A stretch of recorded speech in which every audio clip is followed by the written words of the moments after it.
कल्याण कृषी उत्पन्न बाजार समितीच्या नुकत्याच झालेल्या निवडणुकीमध्ये भाजपा, शिवसेना, राष्ट्रवादी, अजितदादा गट या महायुतीच्या पॅनलने भरघोस विजय मिळून बाजार समितीवर एकाती सत्ता स्थापन केली आहे।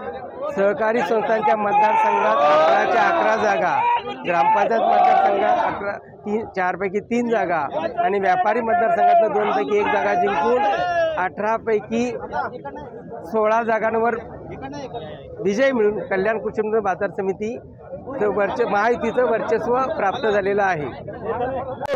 लोकप्रिय आमदार किसनजी कतोरे साहेब, या राज्याचे मुख्यमंत्री सन्माननीय देवेंद्र फडणवीस साहेब, उपमुख्यमंत्री एकनाथजी शिंदे साहेब, अजितदादा पवार साहेब यांच्या नेतृत्वाखाली निवडणूक झाली आणि या निवडणुकीचं सर्व नेतृत्व आमदार किसन कतोरे साहेब, प्रमोद हिंदूराव साहेब, गोपालजी लांडगे साहेब, प्रकाशजी पाटील साहेब यांनी केलं आणि यांच्या नेतृत्वाखाली निवडणूक जिंकलेली आहे।